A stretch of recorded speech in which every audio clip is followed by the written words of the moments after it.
లూకా సువార్త 8వ అధ్యాయం 40వ వచనంలో యేసు ప్రభువు చెప్తున్న మాట, సీమోను, నీతో ఒక మాట చెప్పాలని ఉన్నాను. అంటే యేసు ప్రభు ఇక్కడ ఏం చెప్తున్నాడు సీమోనుతో అంటే, సీమోను, నేను నీతో ఒక మాట చెప్పాలని అనుకుంటున్నాను. ఎందుకు ఈ మాట చెప్పాలి? నీ ముందు ఎదురుగా ఒక వ్యక్తి ఉన్నాడు. ఆ వ్యక్తి కనుక నీ వైపే చూస్తూ ఉంటే నీవు అతనికి చెప్పాల్సిందేదో చెప్పేస్తావు. కానీ నీ వైపు కాకుండా అటువైపు ఇటువైపు ఆ దిక్కులు చూస్తూ ఉంటే కనుక ఆ వ్యక్తి, అబ్బాయి నీతో ఒక మాట చెప్దాం అనుకుంటున్నా, మరి నువ్వేమో అటు ఇటు చూస్తున్నావు అని అంటాను. ఇక్కడ సీమోను పేతురు కూడా చేస్తుంది అదే.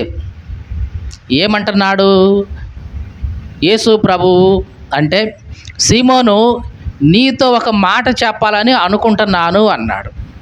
అసలు జరిగిన సంగతి ఏమిటి అంటే, సీమోను అనే ఒక పరిసయ్యుడు ఉన్నాడు. పేరేమిటి? సీమోను. ఈ సీమోను వేరు, సీమోను పేతురు వేరు. సీమోను పేతురు అంటే యేసు ప్రభు యొక్క శిష్యుడు. ఆ శిష్యుడు వేరు, ఈయన వేరు. ఇద్దరు వేరు వేరు.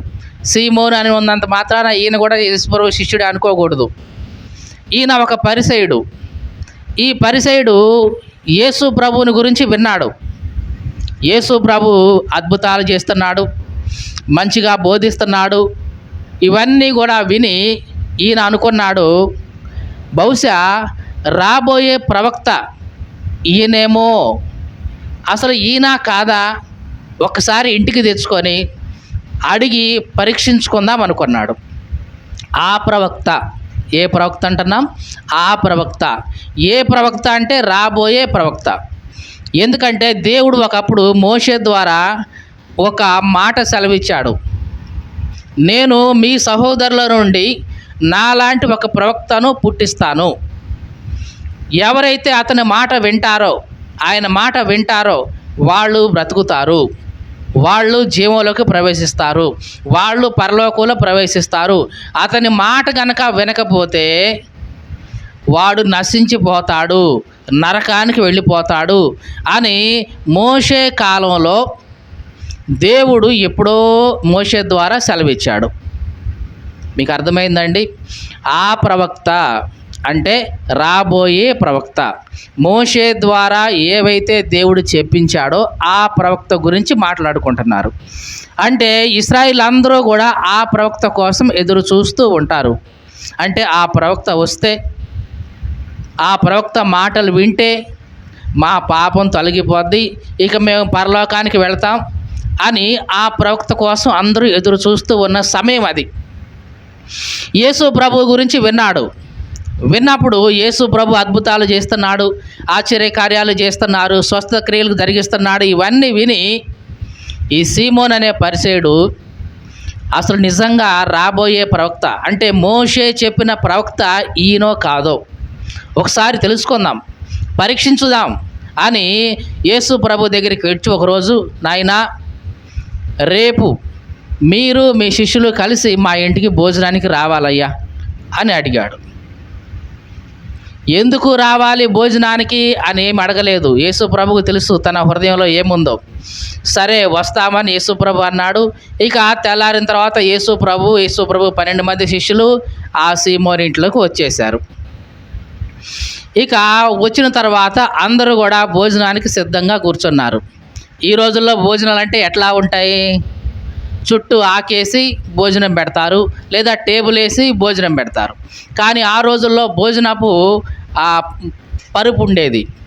భోజన పరుపు అంటే ఇట్లాగా చుట్టూ బెడ్ ఉండేది.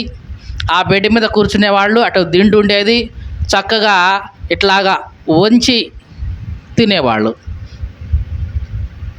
అంటే భోజనాన్ని కూర్చున్నప్పుడు 2 కాళ్ళు సపరేట్గా ఉండేవి. ఎట్లా ఉండేదంటే మనం మోకరించినప్పుడు మోకాళ్ళ మీద కాకుండా కొంచెం పక్కగా వంగుతాం చూశారు, అట్లాగా కూర్చునేవాళ్ళు భోజనాలకి. అట్లాగా కూర్చోవడం వలన ఏంటంటే ఆ కండరాలన్నీ కూడా లూజ్ అవుతూ ఉంటాయి. అవి మంచిగా ఆరోగ్యం, హెల్తీనెస్ ఉంటుంది. మనం కనుక బాసిపట్ట వేసుకొని కూర్చొని తింటే ఎంత ఆరోగ్యమో. అలాగే ఆ కాలంలో అట్లాగా మోకాళ్ళుని కొంచెం పక్కగా ఒరిగి వాళ్ళు రొట్టె ద్రాక్షారసమే కాబట్టి తినేస్తూ ఉంటారు.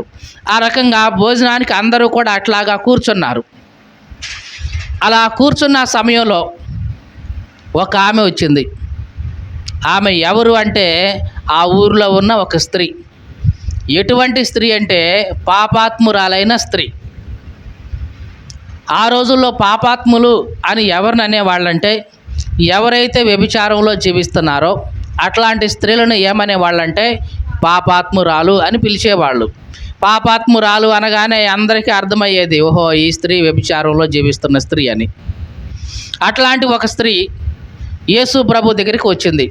వచ్చేటప్పుడు ఆమె ఆ సీసా నిండా కూడా ఒక అత్తరు బుడ్డి పట్టుకొని వచ్చింది. అలా పట్టుకొని వచ్చింది.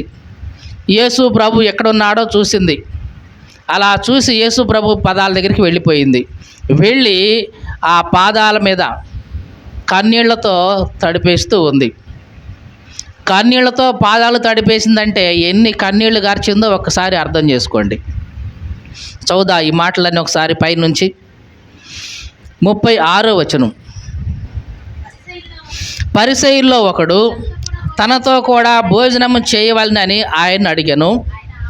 ఆయన ఆ పరిసయ్యుని ఇంటికి వెళ్ళి భోజన పంక్తిని కూర్చుండగా ఆ ఊరిలో ఉన్న పాపాత్మురాలైన ఒక స్త్రీ యేసు పరిసయ్యుని ఇంట భోజనము కూర్చున్నాడని తెలుసుకొని ఒక బుడ్డిలో అత్తరు తీసుకొని వచ్చి వెనుక తట్టు ఆయన పాదముల యొద్ద నిలవబడి ఏడ్చుచు కన్నీళ్లతో ఆయన పాదములను తడిపి తన తల వెంట్రుకలతో తుడిచి ఆయన పాదములను ముద్దు పెట్టుకొని ఆ అత్తరు వాటికి పూసెను. ఇక్కడ జాగ్రత్తగా చూడండి. ఈ స్త్రీ చేసిందంతా కూడా అసలు ఎక్కడా కూడా గ్యాప్ లేకుండా దేవుడు చెప్తున్నాడు. అసలు యేసు ప్రభు ఎక్కడున్నాడు అనే సంగతి ముందు తెలుసుకుంది. వెంటనే అక్కడి నుంచి బయలుదేరింది. అసలు యేసు ప్రభు ఎక్కడున్నాడు అంటే ఒక పరిసయ్యుని ఇంట్లో ఉన్నాడు. మరి ఆ పరిసయ్యుని ఇంటిలోకి ఏమి ఎట్లా వచ్చింది లోపలికి? అసలు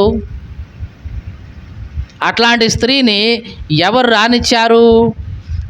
రానిచ్చారో, ఎవరు ఆహ్వానం లేదు, అయినా సరే ఆమె నెట్టుకొని వచ్చేసింది. చాలాసార్లు మనం ఏమనుకుంటామంటే దేవుని దగ్గరకు రండి అని పిలిచినప్పుడు మమ్మల్ని ప్రత్యేకంగా ఆహ్వానించలేదుగా, మమ్మల్ని ప్రత్యేకంగా పిలవలేదుగా, పేరు పెట్టి పిలవలేదుగా, మీరు రండి అని చెప్పలేదుగా, చెప్పని చోటికి మనం ఎట్టబోతాం. ఇది చాలామంది దేవుని గురించి ఆలోచించే విషయం. కానీ ఇక్కడ ఈ స్త్రీ ఎట్లా వచ్చింది? ఈమెను ఎవరైనా బొట్టు పెట్టి పిలిచారా రమ్మని? పిలవలేదు. యేసు ప్రభు అక్కడ ఉన్నాడు అని తెలిసింది. వెంటనే ఆమె పరిగెత్తుకుని వచ్చేసింది. ఇది నిజంగా మన మనసు మారితే జరిగే విషయం. ఒక వ్యక్తి మారు మనసు కలిగితే అతడు దేవుని సన్నిధి ఎక్కడ ఉంటే అక్కడికి పరిగెత్తుకొని వస్తాడు. అలా రాకుండా నన్ను పిలవలేదు, నన్ను ఆహ్వానించలేదు కాబట్టి నేను రాలేదు అని ఇట్లా అన్నావంటే నీవు కలిగి ఉందైతే మారు మనసు కాదు. ఇక్కడ ఈ స్త్రీని చూడండి.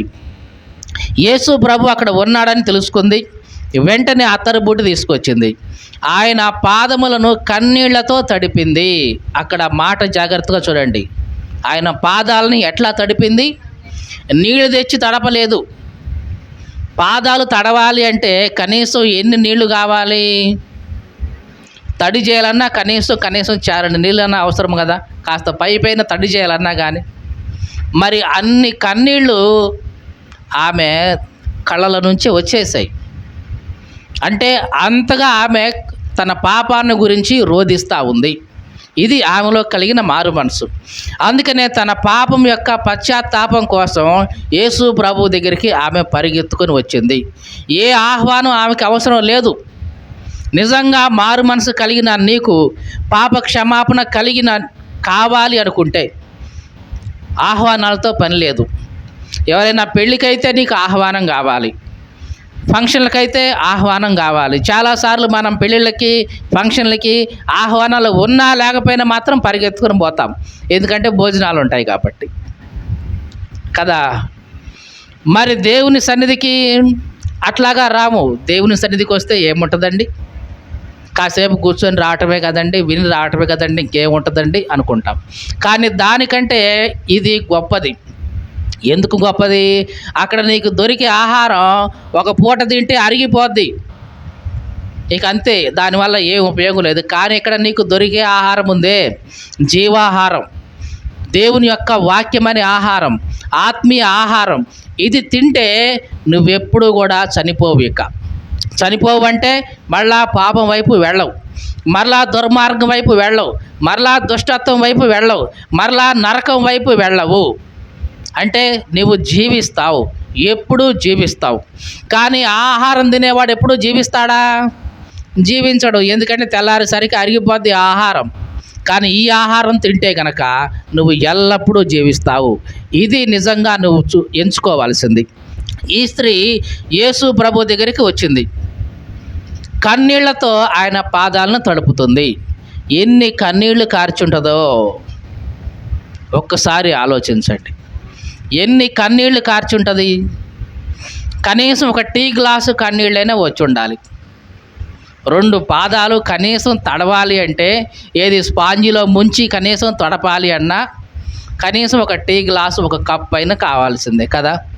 అన్ని కన్నీళ్ళు ఆమె కార్చిందంటే ఆమె యొక్క పశ్చాత్తాపం ఎంత ఉందో గ్రహించాలి. ఈ మాటలు వింటున్న ప్రియ సహోదరి సహోదరుడా, ఎప్పుడైనా నీ జీవితంలో నీ పాపాన్ని బట్టి, నీ జీవితాన్ని బట్టి ఇంత కన్నీరు ఎప్పుడైనా కార్చావా? ఒక కన్నీటి బొట్టు ఎప్పుడైనా కార్చావా? చాలాసార్లు మన జీవితాల్లో వచ్చే కన్నీరు దేనికోసం వస్తుందంటే, ఆరోగ్యం బాగలేనప్పుడు కళ్ళెమ్మట నీళ్ళు వస్తాయి, లేకపోతే కొడుకుకి ఏదైనా బాగలేనప్పుడు, కూతురికి ఏదైనా బాగలేనప్పుడు, లేకుంటే ఏదైనా ఇబ్బంది కలిగినప్పుడు మనకు తెలియకుండానే మన కళ్ళ వెంట నీళ్ళు వస్తాయి. కానీ మన జీవితంలో ఉన్న పాపాన్ని బట్టి, దేవుడు మనకు చేసిన గొప్ప రక్షణను తలంచుకొని, దేవుడు మన కోసం చేసిన ఆ బలియాగాన్ని తలంచుకొని ఏనాడైనా ఎప్పుడైనా కన్నీళ్లు కార్చామా? ఆ కార్చిన కన్నీళ్లు మాత్రమే దేవుని యొక్క బుడ్డిలో దాచబడి ఉంటాయి. మీకు తెలుసా అండి, దేవుని కోసం నీవు కార్చే ప్రతి కన్నీటి బొట్టు, ఇతరుల కోసం నువ్వు కార్చే ప్రతి కన్నీటి బొట్టు దేవుని యొక్క ఆ కవిలలో దాచబడి ఉంటుంది. కవిలే అంటే ఏమంటామంటే గ్రంథం. కవిలే అంటే గ్రంథం. ఆ బుడ్డిలో నీవు దేవుని కోసం ఎంత కన్నీరు గార్చావో అక్కడ కనపడుతూ ఉంటుంది. అందరి బుడ్డులు వరుసపెట్టి చూస్తే ఎవరైతే దేవుని కోసం, దేవుని సన్నిధిలో, ప్రార్థనలో, ఇతరుల కోసం, ఆత్మల కోసం కన్నీరు కార్చారో ఆ కన్నీరు ఇదిగో కనబడతా ఉంటుంది. ఇదిగోనమ్మా నీ బుడ్డి చాలా ఎక్కువ నిండిపోయింది. ఇంకొకళ్ళ బుడ్డి 4 కన్నీరు బొడిచలే కార్చారు, ఎక్కడుంటుంది? ఎక్కడో అడుగురు కనపడుతుంది. కాబట్టి దాన్ని బట్టే దేవుడు నీకు ప్రతిఫలం ఇస్తాడు. ఇదిగో నీ బుడ్డి, నీవు కన్నీళ్లతో నింపిన నీ బుడ్డి ఇదే. నీవు ఇంత కన్నీరు కార్చావు, నా సన్నిధిలో ఇంత కన్నీరు కార్చావు, నశించిపోతున్న కుటుంబం కోసం, నశించిపోతున్న నీ బంధువుల కోసం, ఇదిగో నీ చుట్టూ ఉన్న వాళ్ళ కోసం ఇంత కన్నీరు కార్చావు. ఇదిగో ఈ కన్నీరు చాలా విలువైంది. ఈ లోకంలో కన్నీరు చాలా విలువైందండి. దాంట్లో ఎటువంటి మలినం ఉండదు. మీకు అర్థమైందండి? ఎటువంటి మలినం ఉండదు. సహజంగా హిందువులు ఏం చేస్తారంటే దేవుడికి కొబ్బరికాయలు కొట్టేస్తూ ఉంటారు. ఎందుకు కొబ్బరికాయలు కొడుతుంటారు? ఎందుకేముందండి, కొట్టాలి కాబట్టి కొడతారండి. అందరూ కొడుతున్నారు కాబట్టి వాళ్ళు కొడతారండి. అంటే వాళ్ళ యొక్క ఉద్దేశం ఏంటంటే, ఎవరు తాకని నీళ్లు, ఎవరు ముట్టుకొని నీళ్లు దేవునికి అర్పించాలి, అవి పవిత్రం. మరి ఎవరో తాకని, ఎవరు ముట్టుకొని ఏముంటాయి? నదిలో ఉన్న నీళ్లు ఎవరో ఒకళ్ళు తాకినాయే, మరి ట్యాపులు వచ్చే నీళ్లు ఎవరో ఒకళ్ళు ముట్టుకున్నాయే. మరి ఎవరు ముట్టుకోకుండా నీళ్ళు ఎక్కడుంటాయి? మరి చెప్పండి, ఎక్కడుంటాయి? కొబ్బరికాయలో ఉంటాయి. దాన్ని ఎవరు ముట్టుకోరు. అంతకుముందు ముట్టుకుంటారా? ఎవరు ముట్టుకోలేరు. కాబట్టి అట్లాంటి ఎవరు ముట్టుకొని నీళ్లు దేవునికి అర్పిస్తే దేవుడు సంతోషిస్తాడు, అవి పవిత్రమైనవి అని వాళ్ళ నమ్మకం. మరి ఈ లోకంలో ఆ కొబ్బరి నీళ్ళే అంత పవిత్రమైతే, మరి ఎవరు ముట్టుకోకుండా నీ కళ్ళలోంచి వచ్చే నీళ్ళు ఉన్నాయే, అవి ఇంకా ఎంత పవిత్రమైనవి. మీకు అర్థమైందండి? కొబ్బరికాయలో ఉన్న నీళ్లు ఎవరు ముట్టుకోరు, అవి కేవలం నీళ్ళే. అవి అంత పవిత్రంగా ఉంటే మరి నీ కళ్ళలో నుంచి వస్తున్న నీళ్లు ఎవరైనా వాటిని అంతకుముందు ముట్టుకున్నారా? ముట్టుకోలేదు. అవి నిజంగా దేవుని సన్నిధిలో చాలా విలువైనవి. ఒక కన్నీటి బొట్టు దేవుని సన్నిధిలో చాలా విలువైందండి.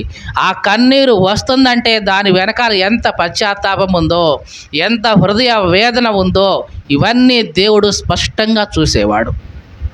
ఈమె యేసు ప్రభు దగ్గరికి వచ్చి ఆయన పాదాల వెనకాల ఉండి అంత కన్నీరు కారుస్తుంటే యేసు ప్రభు ఆమె హృదయంలో ఎంత బాధ ఉందో, ఎంత వేదన ఉందో ఇవన్నీ ఆయన చూశాడు. అంత పశ్చాత్తాపం ఉంది కాబట్టి కన్నీళ్లు వస్తున్నాయి. ఇది ఆయన గ్రహించాడు. అందుకని ఆయన ఏమి అనలేదు. ఆ పశ్చాత్తాపం అంతా రావాలి, ఆ కన్నీరంతా రావాలి. అప్పుడే తన హృదయం శుభ్రమవుతుంది, తన పాపపు ఆలోచనల నుంచి ఆమె బయటపడుతుంది, తన హృదయం శుద్ధి అవుతుంది అని యేసు ప్రభు తలంచాడు. ఆమె కన్నీళ్లతో పాదాలు తడిపేసి, మరి తుడవడానికి టవల్ తెచ్చుకోలేదు కదా, తన తల వెంట్రుకలతోనే చక్కగా తుడిచేసి ఆ అత్తరు తీసుకొచ్చి ఆయన పాదాలకు పూస్తూ ఉంది. సహజంగా అత్తరు మనం ఏం చేస్తాం, సెంట్ ఏం చేసుకుంటాం, మంచిగా బట్టలకు పూసుకుంటే అబ్బా చుట్టూ ఉన్న వాళ్ళకి భలే స్మెల్ వస్తుంటే మనం అదేదో గొప్పగా ఫీల్ అవుతాం కదా. పలానా వ్యక్తి భలేగా సెంట్ రాసుకున్నాడండి, ఆ సెంటు కోసం మనం చిన్న డబ్బా కొనడానికి అది కూడా ఎప్పుడైనా ఫంక్షన్లప్పుడు మాత్రమే వాడుతుంటాం కదా. ఎందుకు, అంత విలువైంది కాబట్టి, అంత కాస్ట్లీ కాబట్టి. అంతేగాని ప్రతిరోజు వాడతావా దాన్ని? వాడవు. మరి అంత విలువైన ఆ సెంటు, ఆ అత్తరు ఆమె యేసు ప్రభు బట్టల మీద పోయిట్లా ఆయన పాదాల మీద పోస్తుంది. మనం సహజంగా సెంట్ అనేది బట్టల మీద కొట్టుకుంటాం. ఎందుకని? మన బట్టలు చాలా విలువైనవి కాబట్టి, మంచి వాసన రావాలి కాబట్టి దాన్ని ఏం చేస్తాం, బట్టల మీద చల్లేస్తూ ఉంటాం. కానీ యేసు ప్రభు పాదాల మీద ఈమె ఆ అత్తరు పోస్తుందంటే ఆమెకు ఏవి విలువైనవి? యేసు ప్రభు యొక్క పాదాలే ఆమెకు విలువైనవి. అంటే ఆమె దృష్టిలో విలువైనవి ఏమిటి? యేసు ప్రభు యొక్క పాదాలే. ఈ మాటలు వింటున్న ప్రియ సహోదరి సహోదరుడా, మరి నీ దృష్టిలో ఏది విలువగా ఎంచుతున్నావు? నువ్వు దేవుని సన్నిధికి వచ్చి ఆయన పాదాల చెంత మోకరించి ప్రార్థించడమే నిజంగా విలువైందండి. ఈమె యేసు ప్రభు పాదాల కంటే విలువైనవి ఏమీ లేవు అనుకుంది. ఇదిగో ఈ పాదాలే నా కోసం ప్రాణం పెట్టేవి, ఇదిగో ఈ పాదాలు ఇదిగో నన్ను రక్షించేవి, ఈ పాదాలే నాకు పాపక్షమాపణ ఇచ్చేవి అనుకుంది. ఆయన పాదాల దగ్గరే ఉండి కన్నీళ్లు కార్చి ఆ అత్తరు వాటికి పోస్తుంది. ఈ మాటలు వింటే నా ప్రియ సహోదరి సహోదరుడా, ఎప్పుడైనా ఇట్లాగా ఎంచావా నీ జీవితంలో? యేసు ప్రభు పాదాలను విలువగా ఎంచావా? అలాగ ఎంచితే గనక నీవు తప్పనిసరిగా ఆయన పాదాల చెంత చేరతావు, ప్రార్థన చేస్తావు, మోకరించి ప్రభువా నా కోసం నువ్వు ప్రాణం పెట్టావు కదా నాయనా అని నీవు ఆయన పాదాలు పట్టుకుంటావు, ప్రార్థనలో గోజాడతావు. ఈ స్త్రీ అట్లాగా చేసిందండి. అలాగా ఏడుస్తా ఉంది. ఇది ఈ స్త్రీ యొక్క పరిస్థితి. అయితే ఈ ఇంటికి ఆహ్వానించాడు కదా పరిసయుడు, ఆయన అనుకుంటున్నాడు ఇప్పుడు ఏమని ఆహ్వానించాడు యేసు ప్రభువుని? అసలు ఈయన ప్రవక్తో కాదో తెలుసుకుందాం, అసలు ఆ ప్రవక్తో కాదో తెలుసుకుందాం అసలు అని ఇంటికి ఆహ్వానిస్తే ఈ స్త్రీ ఎవరో వచ్చి ఆయన పాదాలు పట్టుకొని శుభ్రంగా కన్నీళ్లతో తడిపేసి తల వెంట్రుకలతో తుడిచి అత్తరు పోస్తూ ఉంటే ఈయన చూస్తూ ఉన్నాడే తప్ప ఏమి అనట్లేదేంటి? పైగా ఎట్లాంటి స్త్రీ ఈమె? పాపాత్మురాలు, వ్యభిచారంలో జీవిస్తున్న స్త్రీ. అట్లాంటి స్త్రీ వచ్చి ఈయన్ని పట్టుకుంటుంటే అసలు ఈయన కదిలించట్లేదేంటి, విదిలించట్లేదేంటి, అదిలించట్లేదేంటి ఈయన? అసలు ఈయన ప్రవక్తేనా? అసలు ఆ ప్రవక్తేనా అసలు అని డౌట్ పడతా ఉన్నాడు ఈ సీమోను. 39వ వచనం. ఆయన పిలిచిన పరిసయుడు అది చూసి, అంటే జరుగుతున్న విషయం మొత్తం చూసి, జరుగుతుంది ఏంటి? ఆ స్త్రీ వచ్చింది, పాదాలు పట్టుకుంది, శుభ్రంగా పాదాలు తడిపేస్తుంది, కన్నీళ్లతో తల వెంట్రుకలతో తుడిచేస్తూ ఉంది, అత్తరు పోస్తూ ఉంది. ఇవన్నీ చూస్తానే ఉన్నాడు పరిసయుడు. ఏమనుకుంటున్నాడు? చదువుదాం. ఆయనను పిలిచిన పరిసయుడు అది చూసి, ఈయన ప్రవక్త అయిన ఎడల తన్ను ముట్టుకున్న ఈ స్త్రీ ఎవతయో ఎటువంటిదో ఎరిగి ఉండును. ఇది పాపాత్మురాలు అని తనలో తాను అనుకుంటున్నాడు. ఏమనుకుంటున్నాడు ఈయన యేసు ప్రభుని? అసలు ఈయన ప్రవక్తే అయితే తన్ను ముట్టుకున్న ఈ స్త్రీ ఎవరో, ఎట్లాంటిదో, ఎట్లాంటి జీవితం జీవిస్తుందో ఈయనకు తెలిసే ఉంటుంది కదా. ప్రవక్త కదా, మరి ప్రవక్త అనగానే ఒక స్త్రీ వచ్చి ముట్టుకోగానే ఆమె జీవితం ఎట్లాంటిది ఇవన్నీ తెలిసే ఉంటాయి కదా. పాపాత్మురాలు కదా, అట్లాంటి పాపాత్మురాలని ఎట్లా ముట్టుకొని ఇస్తున్నాడు ఈయన అని యేసు ప్రభు గురించి ఈయన పదే పదే ఆలోచిస్తూ ఉన్నాడు. జాగ్రత్తగా చూడండి, యేసు ప్రభు దగ్గర ఇద్దరు ఉన్నారు. ఒక స్త్రీ ఎక్కడుంది? పాదాల వెనకుంది. ఈ పరిసైడ్ ఎటున్నాడు? యేసు ప్రభు ఎదురుగా ఉన్నాడు. ఎదురుగా ఒకళ్ళు ఉన్నారు, యేసు ప్రభు వెనకాల ఒకళ్ళు ఉన్నారు. యేసు ప్రభు వెనకాల ఉన్న ఈ స్త్రీ హృదయం అంతా ఎట్లా ఉంది? తన హృదయం అంతా పశ్చాత్తాపంతో నిండింది. పశ్చాత్తాపంతో వేదన పడతా ఉంది ఒక్క స్త్రీ. ఎదురుగానే ఉన్నాడు పరిసయుడు, కానీ తన హృదయం అంతా ఎట్లా ఉంది? పశ్చాత్తాపం లేదు. సరిగదా యేసు ప్రభు మీద వేరేగా ఆలోచిస్తూ ఉన్నాడు. చాలాసార్లు మనం చేస్తుంది ఇదే. ఎదురుగా యేసు ప్రభువే ఉంటాడు, దేవుని సన్నిధికే వస్తాం, కానీ మన ఆలోచనలన్నీ కూడా దేవుని మీద ఉండవు. సరిగదా ఎవరి మీదనో ఉంటాయి. నిజానికి ఈ పరిసయుడి యొక్క ఆలోచనలు ఎవరి మీద ఉన్నాయి? ఆ స్త్రీ మీద ఉన్నాయి. ఎవరు ఏమే, ఎట్లాంటి జీవితం జీవిస్తున్నది, అసలు ఇది పాపాత్మురాలు కదా అని ఈ ఆలోచనలన్నీ ఎవరి మీద ఉన్నాయి? యేసు ప్రభు మీద లేవు, కానీ యేసు ప్రభు వెనకాల ఉన్న ఆమె మీద ఉన్నాయి. చాలాసార్లు మనం చేసే పొరపాటు ఇదే. దేవుని సన్నిధికి వస్తాం, దేవుని మందిరంలో ఉంటాం, మోకరించినట్లే మోకరిస్తాం, కానీ మన ఆలోచనలన్నీ ఎక్కడుంటాయి? దేవుని మీద ఉండవు, ఎక్కడో బయట మీద ఉంటాయి. ఇంట్లో తాళం వేసి వచ్చానా లేదా? ఇంటికి నిజంగా తాళం వేసి వచ్చానా? గ్యాస్ కట్టేసి వచ్చానా? పొయ్యి మీద ఏమైనా పెట్టి వచ్చానా? మర్చిపోయానా? ఈ ఆలోచనలన్నీ దేవుని మందిరంలో ఉండగానే వస్తుంటాయి. ఇవి రావడం తప్పని కాదు, కానీ ఎక్కడున్న సమయంలో వాటి గురించి ఆలోచించడం సరికాదు. కాబట్టి దేవుని సన్నిధిలోకి వచ్చిన మన ఆలోచన ఎవరి మీద ఉండాలి? దేవుని మీదనే ఉండాలి. ఆయన ఆలోచన ఎవడు? పరిసయుడి యొక్క ఆలోచన ఎక్కడ ఉంది? దేవుని మీద లేదు. యేసు ప్రభు ఎదురుగానే ఉన్నాడు, కానీ యేసు ప్రభు మీద లేదు, ఎవరి గురించో ఆలోచిస్తూ ఉన్నాడు. ఈ మాటలు వింటున్న నా ప్రియ సహోదరి సహోదరుడా, దేవుని సన్నిధికి వచ్చిన నీ ఆలోచన దేవుని మీదనే ఉందా? దేవుని మీదనే ఉంటే నిజంగా దేవుడు సంతోషిస్తాడు. ఒకవేళ లేకపోతే మనల్ని మనం పరీక్షించుకోవాలి, సరి చేసుకోవాలి. పేరుకు మాత్రమే దేవుని సన్నిధికి వస్తున్నాం, మన ఆలోచన మన మనసు మాత్రం వేరే చోట ఉంచుతున్నాం. ఇది సరైంది కాదు. ఎట్లా అంటామంటే body present, mind absent. Body ఎక్కడే ఉంటుంది, కానీ మైండ్ ఎక్కడ ఉంటుంది? ఎక్కడో ఉంటుంది. అలా ఉంటే గనక ఉపయోగం ఏమీ లేదు, మనకు చెప్తున్నది ఏమీ అర్థం కాదు. తలకాయ అన్నీ తిప్పినా సరే చివరికి అది మనసులోకి రాదు. ఒకసారి ఒక లెక్కల మాస్టారు ఇట్లాగే బోర్డు మీద పాఠం చెప్తా ఉంటే ఒకడు ఇట్లా అనుకుంటున్నారంట,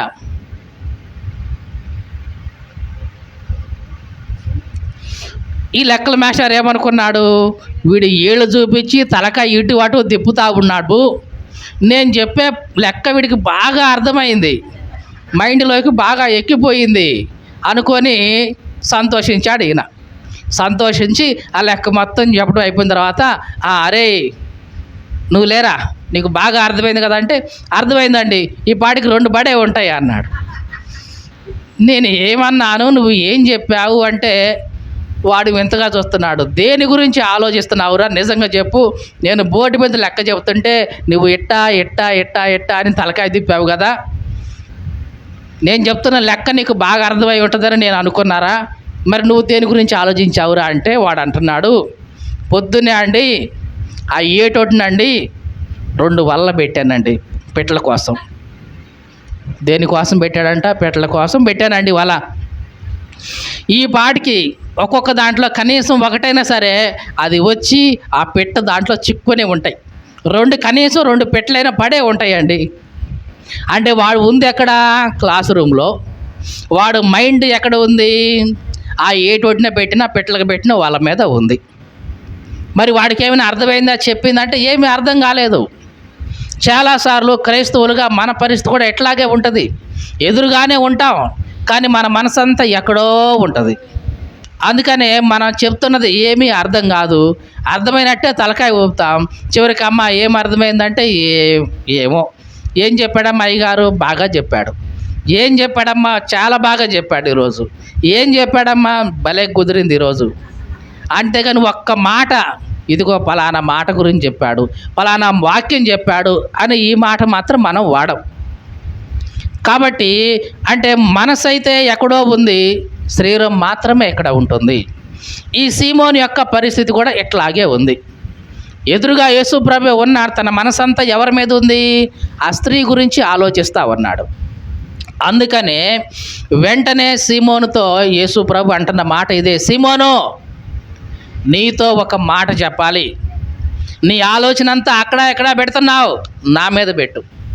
నీ ఆలోచన కాసేపు నా మీద పెడితే, నీ దృష్టి కాసేపు నా మీద పెడితే, ఇదిగో నీ ఫోకస్ కాసేపు నా మీద పెడితే, నేను నీకు ఒక మాట చెప్పాలని ఆశపడుతున్నా. మరి సిద్ధంగా ఉన్నావా? నీ దృష్టి నా మీద పెడతావా? నీ ఆలోచన నా మీద పెడతావా? పెడితే గనక నేను నీకు ఒక మాట చెప్పడానికి సిద్ధంగా ఉన్నా. ఇది యేసు ప్రభు నీతో నాతో చెప్తున్న మాట. ఈ మాటలు వింటున్న ప్రియ సహోదరి సహోదరుడా, దేవుడు నీతో ఈ మాట ప్రతిరోజు చెప్పాలని ఆశపడుతున్నాడు. ప్రతిరోజు ఒక మాట నీతో చెప్పాలని దేవుడు ఆశపడుతున్నాడు. కానీ నువ్వేం చేస్తున్నావు? నీ మనసు దేవుని మీద కాకుండా లోక సంబంధమైన వాటి మీద పెడుతున్నావు. అది డబ్బే కావచ్చు, పనే కావచ్చు, ఇంక ఏదో కావచ్చు, వాటి మీద నీ మనసు పెడుతున్నావు. అందుకని యేసు ప్రభు ఏమంటున్నాడు? ఇదిగో ఆ సీమోని ప్లేస్లో నీ పేరు పెట్టుకో. ఏం చేయాలి? ఆ సీమోని ప్లేస్లో నీ పేరు పెట్టుకొని నీతో ఒక మాట చెప్పాలని ఉన్నాను.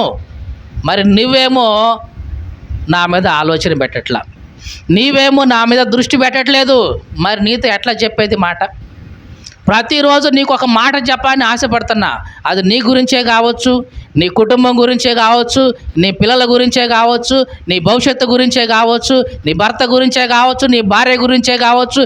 నీ కుటుంబానికి ఉపయోగపడే ఒక మాట నీతో చెప్పాలని నేను ఆశపడుతున్నా. కానీ నువ్వేం చేస్తున్నావు?